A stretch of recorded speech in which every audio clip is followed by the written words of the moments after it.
ताज्जुब की बात है, 7 लड़कियां एक ही अखाड़े की, एक ही डिस्ट्रिक्ट रोहतक की अचानक एक साथ आ गईं और उन्होंने तमाम तरह के एलिगेशंस लगाने शुरू कर दिए और बड़े सीरियस एलिगेशन। अब जो पॉक्सो के अंदर ये जो जांच शुरू हुई तो उसमें पता लगा कि ये लड़की का तो जन्म रोहतक में हुआ था, बर्थ सर्टिफिकेट इसका दिल्ली में बना। जब उनको अपनी गलती का एहसास हुआ कि हमसे गलती होगी, क्योंकि मामला तो रांची का था और रांची में वो प्रोग्राम के अंदर वो लड़की भी थी और हजारों आदमियों की मौजूदगी में हुआ तक, ऐसे में छेड़छाड़ कैसे हो सकते किसी लड़की, मेरी से समझ से तो बाहर की बात है। परंतु जब वो मामला उनको लगा कि मामला फंस सकता है तो उन्होंने एक लड़की का डेथ सर्टिफिकेट पंजाब से बनवा लिया। मैं आपको 64/16 एफआईआर है रोहतक की, वुमेन पुलिस स्टेशन में वो एफआईआर दर्ज है। बाद में वो फिर एफआईआर कैंसिल कराएगी। क्यों कैंसिल कराएगी, क्या उसके पीछे उद्देश्य था, मैं आने वाले टाइम में उस बात का भी खुलासा करूंगा, क्योंकि अभी ये मामला दिल्ली में विचाराधीन है। अब सबसे इंपॉर्टेंट बात यह है कि जो रांची का इंसिडेंट है वो दिल्ली में ट्रायल ही नहीं हो सकता उस केस का,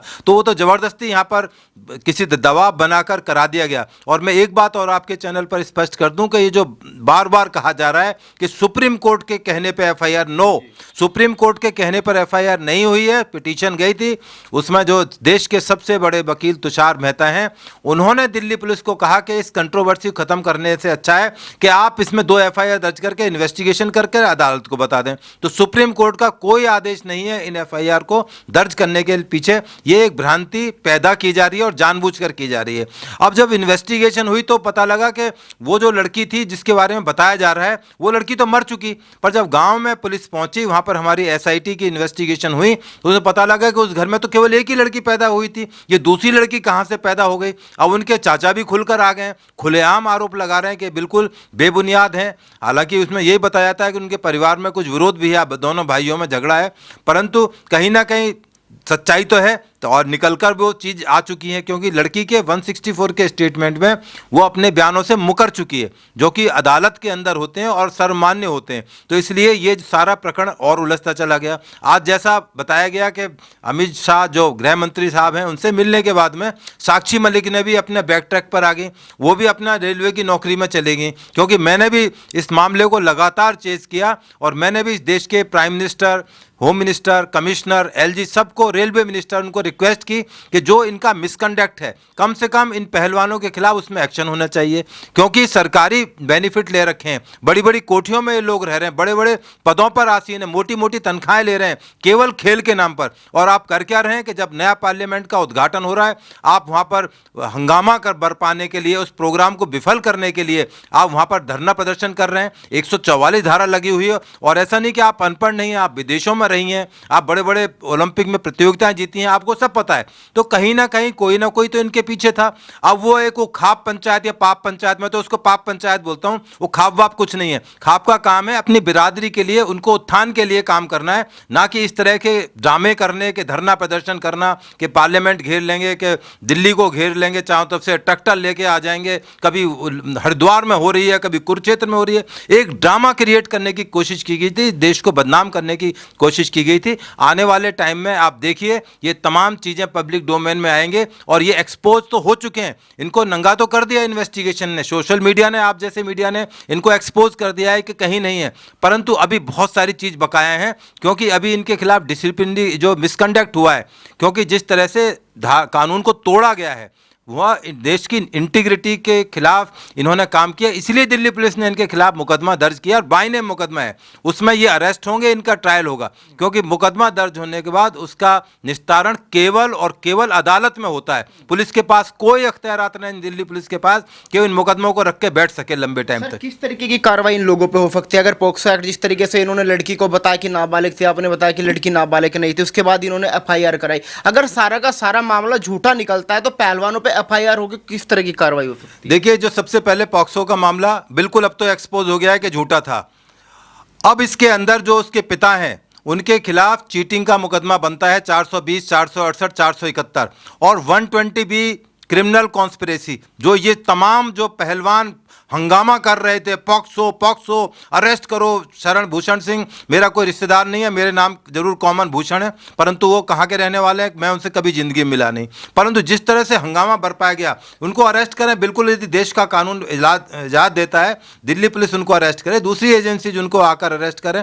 और सबसे बड़ी ताज्जुब की बात है, ये जो घटक दल और ये जितने हंगामा करने वाले पॉलिटिकल पार्टीज पहुंची थी, उन्होंने किसी ने सीबीआई की जांच की मांग नहीं की। मुझे तो बड़ा ताज्जुब है कि ये मीडिया के सामने ऐसे चिल्लाते हैं इसकी जांच सीबीआई से होनी चाहिए हर छोटी से छोटी घटना की, परंतु इस मामले में क्यों नहीं की गई, ये भी एक बहुत बड़ा सवाल है जो आने वाले टाइम में आपको पता लगेगा। क्योंकि अब इनको सारी परतें इनकी खुलने लगी हैं, क्योंकि बहुत सारी चीज़ें अभी सीसीटीवी कॉल डिटेल्स निकालनी है, जो उनके फुटेज हैं सीसीटीवी फुटेज वो आएंगे, और तमाम जो बयान है लोगों के वो आएंगे। होटल्स जहाँ पर ये लड़कियाँ रही हैं, जहाँ पर एलिगेशन लगाए गए हैं, वहाँ पर जाया जाएगा, पूछा जाएगा। यहाँ तक कि ताज्जुब की बात है, जो विदेश के अंदर कहती हैं हमारे साथ मॉलेस्टेशन हुआ, उसका मुकदमा जुडिशन आप इंडिया में दिल्ली में कैसे बना दोगे? कोई हिंदुस्तान की कोर्ट विदेशों में जो कोई अपराध हुआ है उसकी कॉग्निजेंस इंडिया में ले ही नहीं सकती।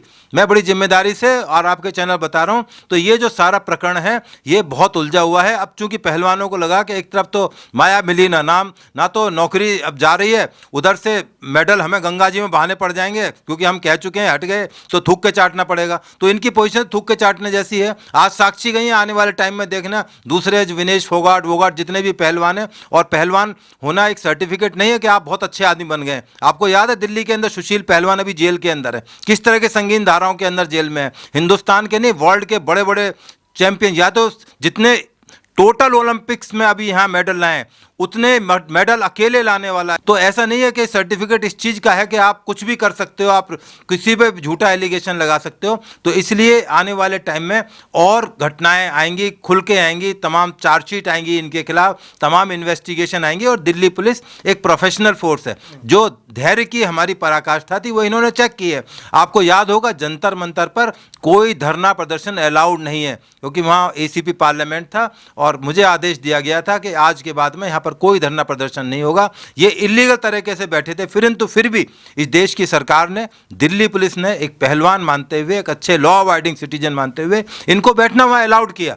अब क्यों नहीं बैठ जाते वहाँ पर? क्योंकि पहले भी कोई परमिशन नहीं थी। यदि सही मायने में पूछा जाए तो दिल्ली पुलिस को इनको वायलेशन करने का एक मुकदमा और दर्ज करना चाहिए। तो अभी बहुत सारी चीज़ अभी आनी है, थोड़ा इंतजार करें, जरूर आएंगी और इसका जरूर हिसाब किताब होना चाहिए। क्योंकि इस तरह के जो ताकतें हैं, इस तरह के जो विक्षिप्त लोग हैं, लॉ एंड ऑर्डर को प्रॉब्लम करते हैं, देश की बेइज्जती करते हैं, इनका हिसाब किताब जरूर लिया जाना चाहिए। सर आप तो एसीपी रह चुके हैं, लेकिन जिस तरीके से आपने देखा पूरे प्रकरण में दिल्ली पुलिस पे आरोप लगाया गया कि भाई दिल्ली पुलिस दबाव में काम कर रही है, बृजभूषण सिंह माफिया है, उनसे दिल्ली पुलिस डर रही है, इसलिए हमारी एफआईआर भी सुप्रीम कोर्ट में हुई।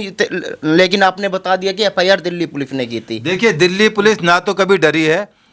मैंने इस देश के जो दो बार प्राइम मिनिस्टर रहे हैं, मनमोहन सिंह, सोनिया गांधी, राहुल गांधी, तमाम कैबिनेट मिनिस्टर, मैंने उनको थाना पार्लियामेंट में डिटेन किया हुआ है, कई घंटे डिटेन किया होता है। ऐसा नहीं है कि दिल्ली पुलिस डर के दबाव के काम करती है। आप देखें, मनीष सिसोदिया तो इस देश के बहुत बड़े दिल्ली के मंत्री थे, वो जेल के अंदर बैठे हैं। सत्येंद्र जैन की आपने देखा कि क्या दुर्दशा हुई है। इसके अलावा बहुत सारे ऐसे मैटर हैं जहाँ दिल्ली पुलिस ने बड़े बड़े लोगों को कटघरा दिखा दिया, तिहाड़ जेल की सैर करा दी है। और पुलिस के बारे में तो कहा था पुलिस कभी किसी की सगी नहीं होती। तो दिल्ली पुलिस ने इसको चुनौती के रूप में स्वीकार किया है और बड़े धैर्य के साथ में रेसलर आंदोलन को फेस किया है। ना उनके साथ कोई जाति हुई है, बल्कि हमारे आदमियों के साथ, दिल्ली पुलिस के आदमियों के साथ मारपीट हुई, उनके हमारी जो लड़कियां हैं उनके साथ मारपीट हुई, हमारे आदमी इंजर्ड हुए। उसके बावजूद भी हम पिटे भी और हम कराएं भी ना, अपनी बात भी ना रख सके, चूँकि वो डिसिप्लिन फोर्स से ताल्लुक़ रखते हैं। मैं आज रिटायर्ड हो चुका हूँ, मैं अपनी बात रख सकता हूँ, अपने दिल्ली पुलिस के साथियों की बात रख सकता हूँ और पुरजोर तरीके से रखता रहूँगा और अपनी दिल्ली पुलिस के साथियों के साथ हूँ। सर आपने तो काफ़ी केस देखे होंगे, ऐसे अगर बात करें तो कितने मुकदमे सच्चे होते हैं और कितने झूठे होते हैं इस तरीके के जो पॉक्सो एक्ट लगता है? देखिए, मैंने शुरू में बताया कि पॉक्सो एक्ट लाया इसलिए था कि छोटी मजरूम बच्चियां हैं, उनको प्रोटेक्शन हो सके कानून में, परंतु आप मिसयूज़ कर रहे हैं, पूरे देश को गुमराह कर रहे हैं। इस कानून पर लोग सवाल पैदा करेंगे। एक अच्छी भावना के साथ लाया गया कानून था, किस तरह से आप उसके साथ खिलवाड़ कर रहे हैं। तो बहुत सारे मामले अब धीरे धीरे सोशल मीडिया के थ्रू, तमाम समाज के लोगों के थ्रू आ रहे हैं कि फला मामले के अंदर झूठी एफआईआर दर्ज की गई, जानबूझ के की गई, पर्पज कुछ और था, अल्टीरियर मोटिव से एफआईआर हुई हैं। तो बहुत सारे मुकदमे ऐसे निकल कर आ गए हैं। जैसे मैंने आपको हनी ट्रैप का मामला बताया, मी टू टू कैंपेन बताया, रेसलर आंदोलन बताया। इस तरह बहुत सारे आपने देखा कि आजकल साइबर क्राइम हो रहा है, लोगों को जो है सेक्सटॉर्शन किया जा रहा है, वीडियो बनाई जा रही है, पैसे मांगे जा रहे हैं, पुलिस का डर दिखाया जा रहा है, यूट्यूब का चैनल दिखाया जा रहा है बैकग्राउंड में। तो ये तमाम जो चीज़ें हैं धीरे धीरे सोशल मीडिया में आ रही हैं, लोगों में अवेयरनेस बढ़ रही है, लोग जान गए, समझ गए। और रेसलर आंदोलन तो बिल्कुल एक्सपोज हो चुका है कि किस तरह से ये जानबूझकर इंटेंशनली बार बार जंतर मंतर पर आना, एफआईआर होने के बावजूद भी वहाँ बैठना और इस तरह की एक डिमांड करना जो पुलिस डिपार्टमेंट के लिए संभव नहीं है कि जाके शशि भूषण को जो ब्रजभूषण है उनको रैम्पेंटली अरेस्ट करके जेल में डाल दें और उसके बाद भी कोई गारंटी नहीं, उसके बाद धरने पे बोलेंगे जी इनको कन्विक्शन भी कराए दिल्ली पुलिस, तब हम धरने पर हटेंगे। इसकी क्या गारंटी है? यदि पुलिस यदि आज ब्रजभूषण को अरेस्ट कर ले, ये अपने धरना खत्म कर दें, कल को बोलेंगे जब तक इनकी सजा नहीं होगी तब तक ये, चूंकि ये राजनीति का मामला बन चुका है, क्योंकि अब 2024 में फिर इलेक्शन आने हैं। आपको याद होगा जब किसान आंदोलन हुआ था तब भी यूपी में आंदोलन हुआ था, एक वो डकैत हैं, वो उन डकैतों की भी एंट्री हो चुकी है। दुर्भाग्य देखिए उन डकैतों की भी एंट्री हो चुकी है। आप ही के यहाँ के रहने वाले डकैत हैं वो, मैं तो उनको डकैत ही बोलता हूँ, क्योंकि दिल्ली पुलिस में सिपाही थे, यहाँ तो नौकरी कर नहीं पाए। अब उन्होंने बहुत सारी डकैती डाल के बहुत सारी अथू संपदा बना ली है। बड़े बड़े आदमी हैं, टीवी चैनल पर रहते हैं, कैमरे की लाइट में रहते हैं। अब उनको खेती उन्होंने पूरी ज़िंदगी नहीं की। यदि उनसे पूछा जाए कि कितनी फसलें होती हैं तो शायद वो गांव की बात भी ना कर सकें, परंतु यहाँ आकर दिल्ली में आकर वो बड़े भारी चौधरी बन जाते हैं, पूरे देश के बड़े बड़े व्याख्याता बन जाते हैं। अपने इलाके में एमएलए काउंसलर का इलेक्शन लड़ रहे, उनको शीशा दिखाई दे जाएगा। पिछले इलेक्शन में भी वो सोच रहे थे शायद यूपी का सीएम तो कम से कम मैं बन ही जाऊँगा, प्राइम मिनिस्टर नहीं बनूंगा। हो सकता है इस बार प्राइम मिनिस्टर बनने की उनकी तमन्ना हो, वो भी जल्दी इस देश की जनता समझ गई है, उनको जान गई है, उसका जवाब मिलेगा। कुछ लोग कह रहे थे कि भाई लोगों ने देश का नाम ऊंचा किया है, लेकिन जिस तरीके से आज इनके साथ हो रहा है ऐसा नहीं होना चाहिए था। आपको क्या लग रहा है? देखिए उन्होंने अच्छा खेल खेले, इस देश के लिए मेडल लाए, हम सब के लिए सम्मान की बात है, परंतु आपको ये भी ध्यान रखना चाहिए कि वो अकेले अपने आप से इतने बड़े नहीं हो गए। इस देश ने ही उनको बड़ा किया, इनको विदेशों में पहुंचाया, लाखों करोड़ों रुपए इनकी ट्रेनिंग पर खर्च किए गए, इनके रहने, आवास, निवास, नौकरी दी गई, सम्मान दिया गया। परंतु आप सम्मान के जब हकदार ही ना रह जाओ, जब आप खुद अपने आप को गिराने पर आमादा हो जाओ तो उसको कोई उठा नहीं सकता। कोई कुएं में गिरना चाहे तो क्या उसको कोई रोक पाया है? अब ये कुएं में गिरने जैसी बात थी कि आप सम्मान हैं, आपकी बात सुनी जा रही है, उसमें सारी कमेटियां बनाई गई। पीटी उषा जैसी जो स्पोर्ट्स गर्ल थी वो भी आपके साथ आई, बहुत सारे लोग आपके साथ आए, परंतु आपने किस तरह से उनसे बदतमीजी की? क्योंकि आपकी निगाहें कहीं थी, निशाना कुछ और था। परंतु धीरे धीरे अब एक्सपोज हो चुका है, आने वाले टाइम में और परतें खुलेंगी। मैं आपको बताऊंगा कि इसके पीछे की राजनीति क्या थी।